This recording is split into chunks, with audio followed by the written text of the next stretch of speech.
What's going on, guys? We're back out in the shop today and we've got another project we got to get done here.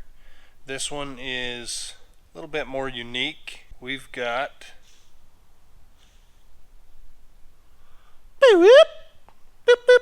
a BLM Ranger Officer vehicle here that we need to fix. Story goes with this one, the officer got my number from another fabrication business here in town. The passenger rear shock bracket has broken off from the frame, so we need to go over there. We need to get the tire off and see what we're looking at. He did send me some pictures just so I knew what I was getting into and stuff. I took a look at him, told him I thought I could get it fixed. We're going to go ahead, we're going to jack it up, we're going to get the tire off, and then we're going to start assessing what we need to do to get the cracks and the little bracket piece that holds the top of his shock welded back into the frame. So let's see if we can't get the vehicle jacked up, the tire taken off, and then we'll assess the situation.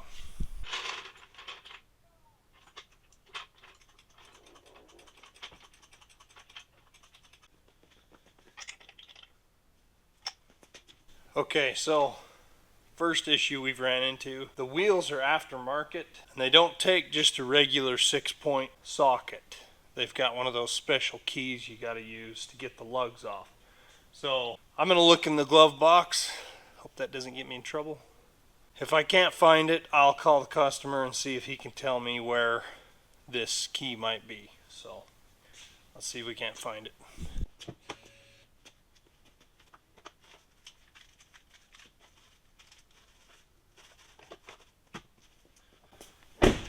Well, good news.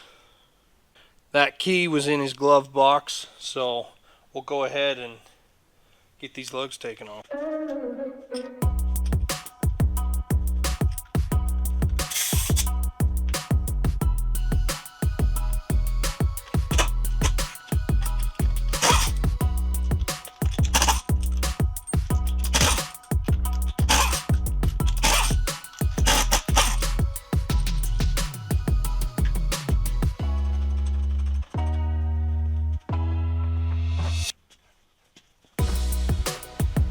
Okay, so the next thing I'm going to do, now that I got the wheel off, the problem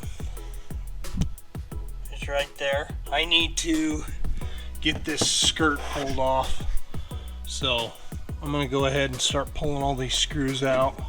And then I think I actually have to have one of those little plastic tab poppers to pull that off. So I'm going to go get some tools and start getting that pulled off.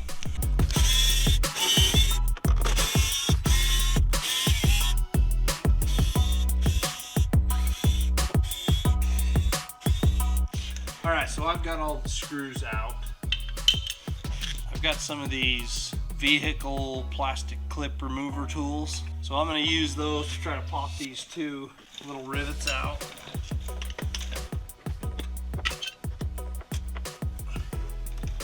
Try not to break them, even though 99.99% of the time you usually end up breaking them.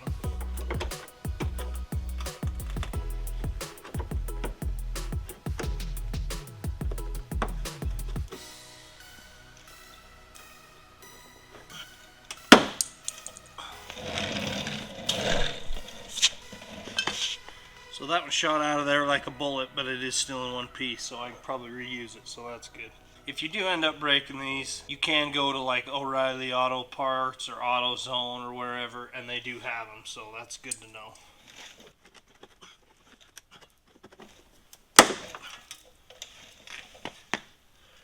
Well, we got our first casualty. That one snapped off about halfway. They get old and brittle, and chances are they're probably not going to survive something like this. So. Okay, so here's what we've got. Here's the shock, and it has been, something's hit it, or it's been bottoming out. I think it might have been bottoming out right here. So in this case, apparently it wasn't that he hit anything. So the customer, he recently had the shocks changed, and shortly after this broke. Come to find out, apparently the wrong size shock got put on, and that's what caused the added stress to break this. He did get a quote from the dealership to have it repaired, and of course the dealership told him, you guys are going to have to replace the whole frame, and it was going to end up being like $16,000 or something like that. So he does not have another vehicle to use while he's at work. That kind of surprised me. I just assumed that the government would have spare vehicles sitting there for if something happened to one of the others, but apparently not. So we're trying to do him a solid here and get this back up and running so that he has a vehicle to use when he goes to work. So it's pretty bad. It's bent right here. There's a crack. We're going to have to gouge that out and weld it up. This piece is obviously completely snapped off, so we're going to have to bevel this and weld it back on, and then we're going to have to make sure that it is identical to the other side and make sure that it's sound, and then we will put the shock back on, and he's going to have to go and get the correct shocks put on it. So we will pull this apart, get this piece off, and then we're going to have to start evaluating what we want to do to this bracket here to get it sculpted back to the way it should look. So we're going to go to that point. Okay guys, so assessing the situation now. You can see there's a crack here we'll have to fix. It is bent up. Here is our broken piece. It will fit there, and then it will go together like so. Once we get it realigned, bent back into place, weld the crack up. And as I'm looking at this, in my opinion, it looks like this bolt was never tightened, and so it's wallered that hole out so bad. And then every time he would go over a bump,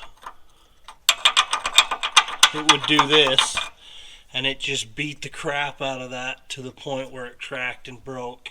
If this was tight, I don't think that this would have happened. I'm assuming that this top bolt just never got tightened. So I'm going to have to give him a call.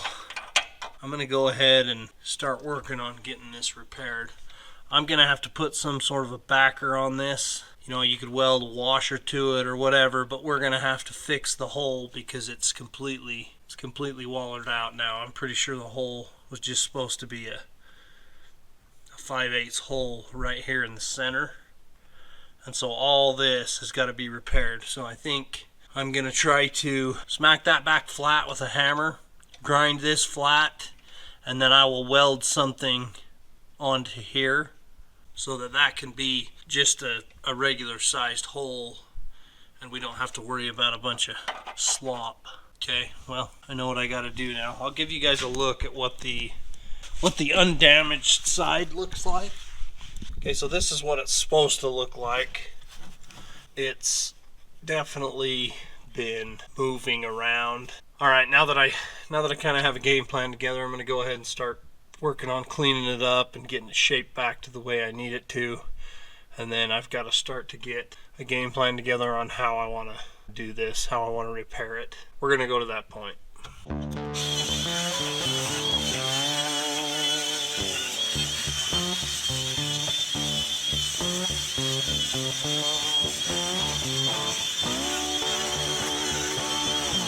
Okay, so now I'm just taking a crescent wrench and trying to bend this back down. I have to try using a pry bar, but I don't want to dent this and bend it and ding it up, so I gotta be careful.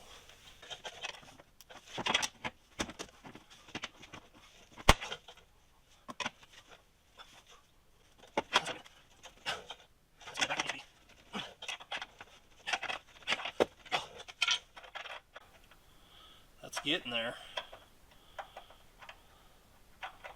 It's looking a lot better. If I push down on that, it closes that crack up. So if I clean that up with the grinder a little bit, I'll be able to make that work.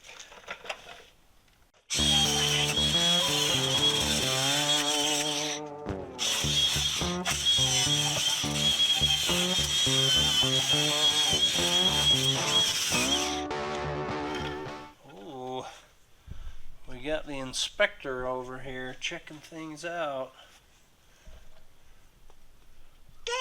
Yeah.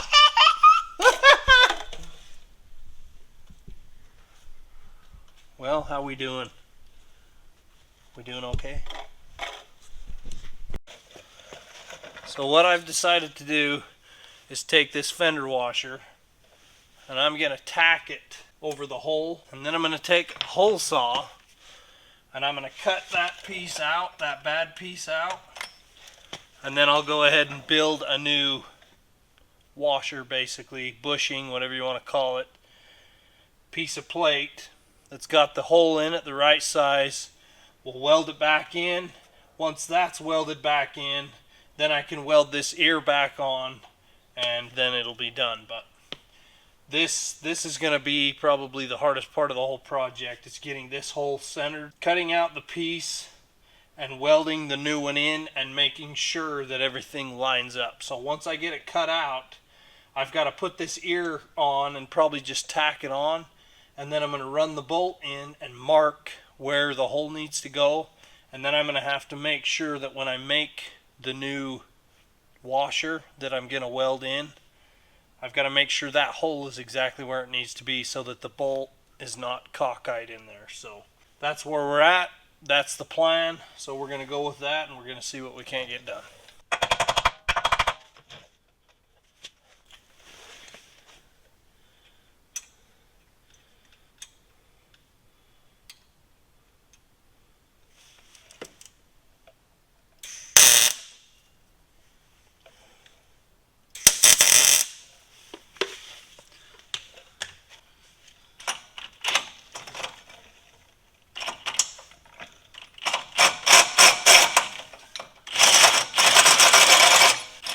So I'm going to go ahead and get some oil. So we're just going to use some WD-40 here for our oil.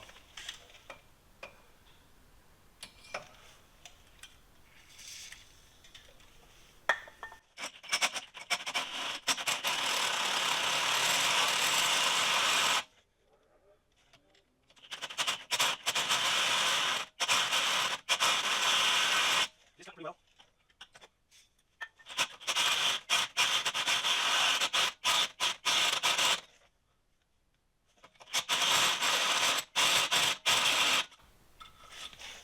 So you guys can see what's going on there. The hole's just about through, so the washer made it so I could center that up, cut that hole right where I need it to. We'll go ahead and cut our new piece and weld it in, and we should be good. So it's going well so far.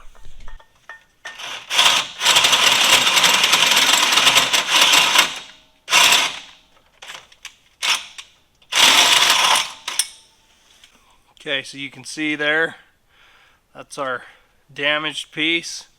You can see how wallered out that hole is. So now I'm just going to clean up that hole, hit that with a grinder. I'm going to take a measurement, and then I'm going to have to, I'll probably go over to the mill and cut the coupon out that I'm going to weld in here. Get all the grease and oil off of it and dirt, and then it'll be ready to weld the new one in.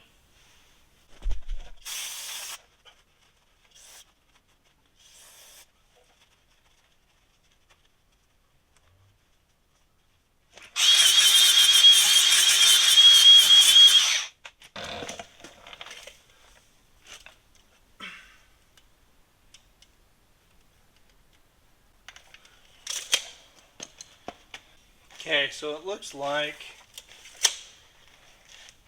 I mean, obviously I used an 1 3/4 hole saw.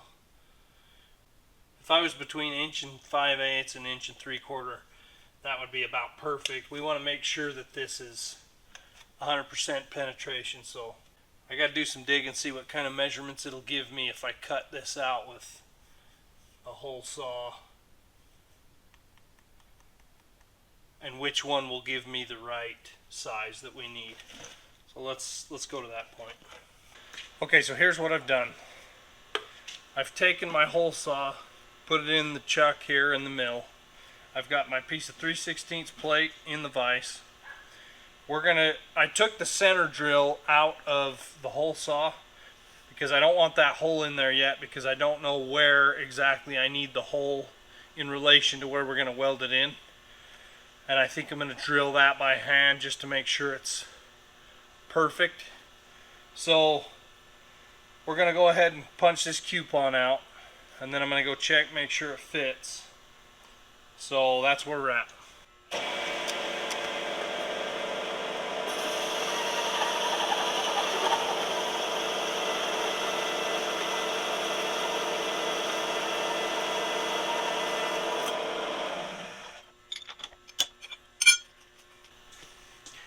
Okay, so there's our coupon. It's actually closer to 1.5 inches. That kind of sucks because our gap's going to be a little bit big, but I think it's going to work. We want to be 100% penetration anyway, and I'm going to use short arc to weld that up, so the gap shouldn't be an issue. So that's what I'm going to do. I'm going to use this. I'm going to go ahead and clean it up on the burr king, just knock this burr off, and then we'll get it over there and test fit it. Okay, so I've got my little die grinder here with a flat disc on it. I'm going to go ahead and bevel this. I've also taken my coupon and beveled it, so it's all ready to go. I got to bevel this one, and then we'll be ready to tack it in.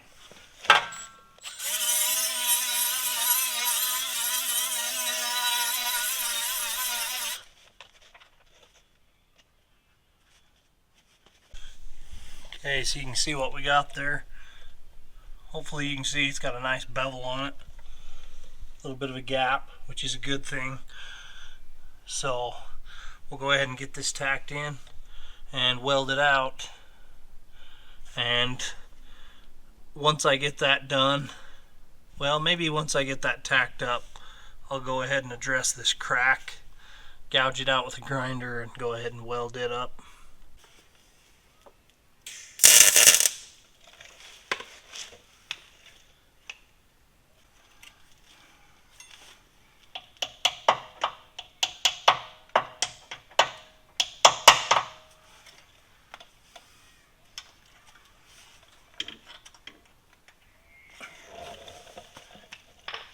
Okay, that's right where it needs to be.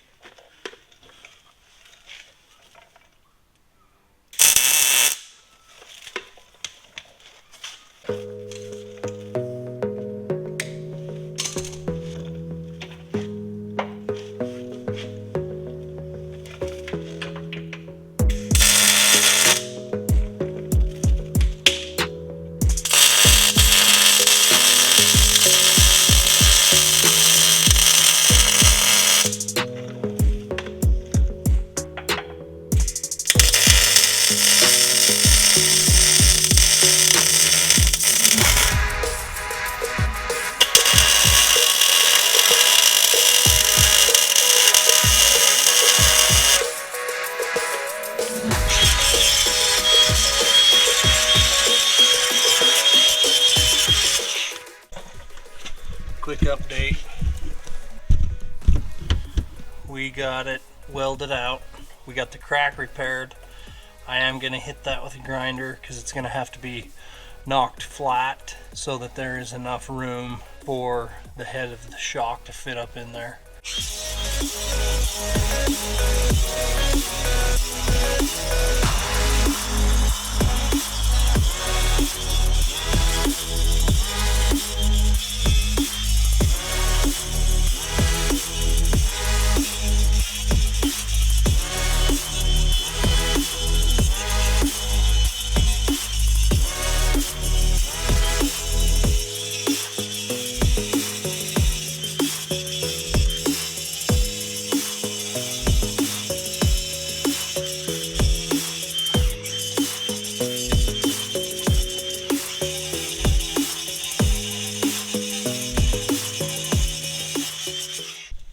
Okay, so we got this all repaired.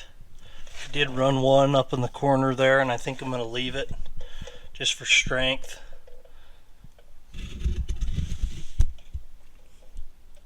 So we got it all cleaned up, and we are ready to get this piece welded on. I think what I'm going to do is I'm going to take this piece that goes on here, I'm going to tack it on, make sure it's where it needs to be, check it with the shock, and then I'm going to weld it out, and then I'm going to drill the hole very last, and I'm going to wait until after all this is cooled, and that way I can make sure that my holes are exactly lined up. So that's the plan. So now I'm going to start working on this piece here. Okay, so I think the battery on the camera died in the middle of doing some of this. So let me just show you what's going on. It's been welded inside and out. Repair is all but complete. The only thing left to do is to drill our hole there in the center. But it looks like it is lined up well, so I'm pretty pleased with that. I am going to knock the spatter off on this surface on the inside here, and then go ahead and grab a drill bit, drill the hole, and then it'll be ready to put back together. So we'll go from there.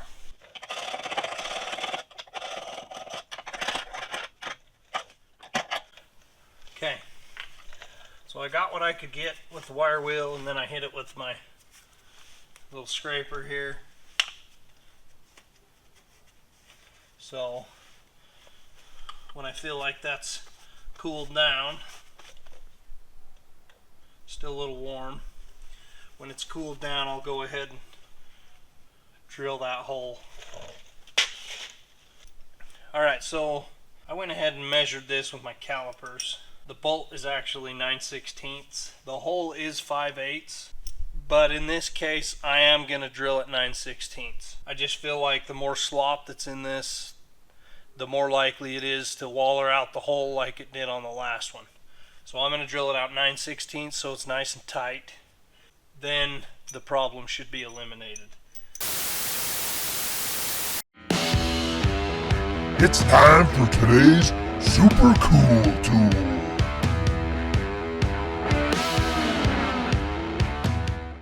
I've got my transfer punch set here, and honestly this is typically not the type of project that you would use a transfer punch set on, but hey, they come in handy in some of the weirdest situations, and this is just one of them.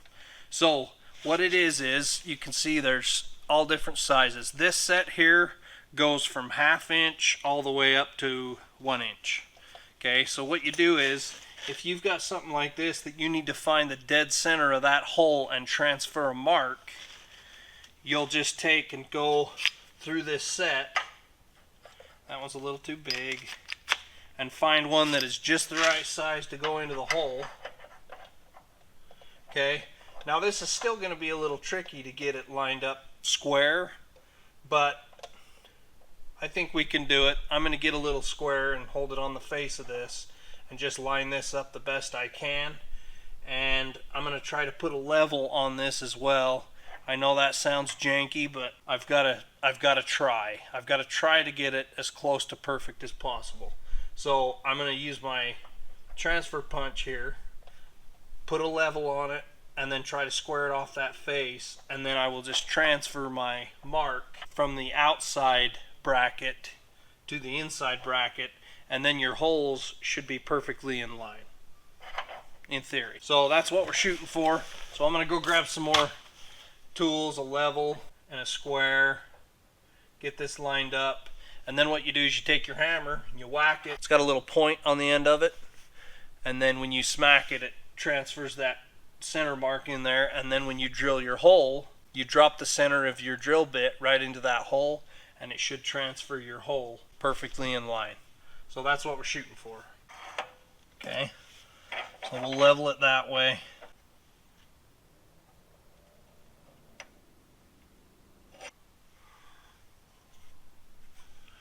Okay, I think we're there. And you always seem to leave your hammer when you need it. Okay guys, let's talk a little bit more about transfer punch sets. These sets here, I've got a small set and a large set. These two sets together make up a full range from 332 up to 1 inch. That's why I have 2 sets. I still need to get a metric set, drilling metric holes, which I have encountered. Here's the benefit to having a transfer punch set. When you do fabrication a lot and you're building multiple parts that are the same, like production style stuff, this right here is definitely a tool you want to look into. It saves you time, it's going to save you money, because you build your first part, make sure you lay it out as good as you can and as perfect as you can, and then you go through and stack your parts up. I usually will just cut them out, the main body of the part, and then I'll lay out the first one, punch it or drill it, and then I will go through and transfer punch them all, and it's a home run. So there's multiple places you can get a transfer punch set: Amazon, MSC Direct, KBC Tools, Zorro, Granger, any place like that. I believe I got these through Grizzly Tools, and they were a little bit less expensive, but they've held up great, and they are hardened steel. I believe I paid $100 for the bigger set and about $50 for the smaller set. I would say definitely check them out. Get yourself a transfer punch set if you don't have one. It's definitely going to make you a lot faster. Time is money. Let's get back to the project. Okay, looks good. So the other thing I'm going to do, that was a pain. The other thing I'm going to do is I'm going to drill a pilot hole. So I'm going to grab like a 1/4 inch drill bit, punch a small hole. That'll help keep the bigger bit centered. You're more likely with something like this where you got to use a big bit, you're more likely to start walking off your center pop if you don't drill a pilot hole. So we're gonna drill a pilot hole. So I've got a freshly sharpened bit here.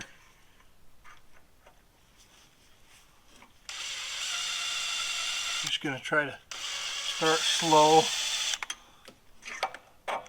It's good to check a couple times, make sure you haven't walked off your center pop.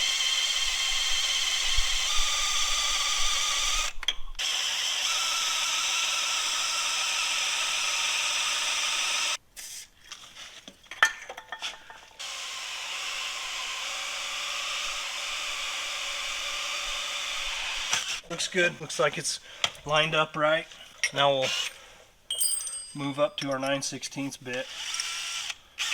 It's always a good idea to check your bit one more time before you drill it. I know, because I've drilled the wrong hole multiple times because I had more than one bit sitting there and I grabbed the wrong one.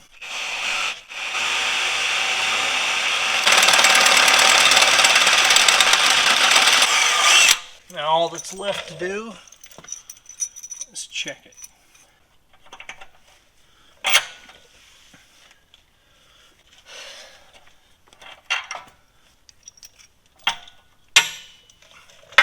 What's going on, guys? We're out here again today. We just got to get the wheel well put back on and throw the tire back on. I did just call the customer. He didn't answer, but when he calls me back, I'll let him know. He just needs to know for sure that he doesn't want to put that old shock back on because it's toast. The one end is completely destroyed. You can see where it was rubbing on both sides, so it's completely destroyed.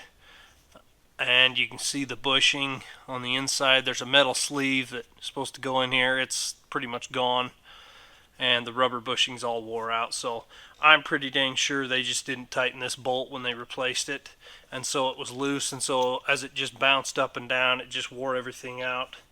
And even the top of the shock was banging around. It was bottoming out because there was so much slop in that. So he should be ready to go get the new shock put on, and then he'll be rolling again. So that's the plan. Let's do it. Got the skirting put back on. Okay, so now all we got left to do is put the wheel on.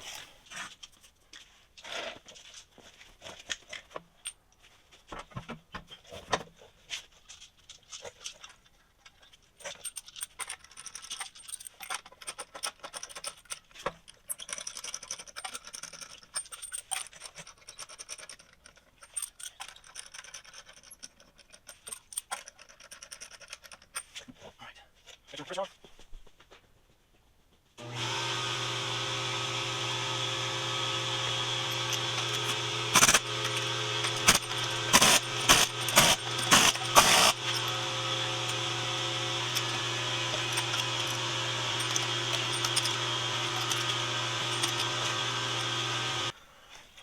so the wheel's back on.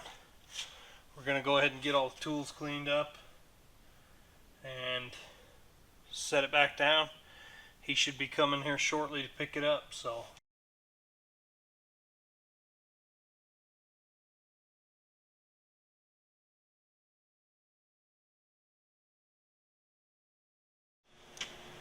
Okay guys, we got the law enforcement vehicle done here, and we've got Matt Goches here. He's an officer for the BLM. How many years have you been in service? 6 years, all in Salt Lake City. 6 years. One thing I wanted to do before Matt left is I just wanted to say thank you to him and the law enforcement officers that are out there protecting our nation and making sure that we're able to have a safe life. It's kind of cool when you get to do a job like this, you know, and kind of pay back a little bit, help an officer out. He was kind of in a tricky situation with his vehicle here, and there were some companies that could have taken advantage of him. So it's always nice when you can do something nice for somebody who is always watching out for the public and stuff like that. So I just want to tell Matt thanks. And he's actually a volunteer baseball coach, and he has no kids. So that's pretty rare. Not a lot of people that don't have kids are out there coaching, which I think is great. This is just a guy who really enjoys giving his time to kids, enjoys kids, and wants to give back to the community. So we just appreciate what you do, and keep up the good work. Yeah, I appreciate it. Thanks for getting me in. You know, he's been great. Freedom Fabrication's been awesome. A lot of other places take a long time getting back. You know, I kind of called him with a conundrum, and he was able to get me right in, fix it right up, and did a great job. All right, so that's going to wrap this one up. Appreciate you guys watching. See you on the next one.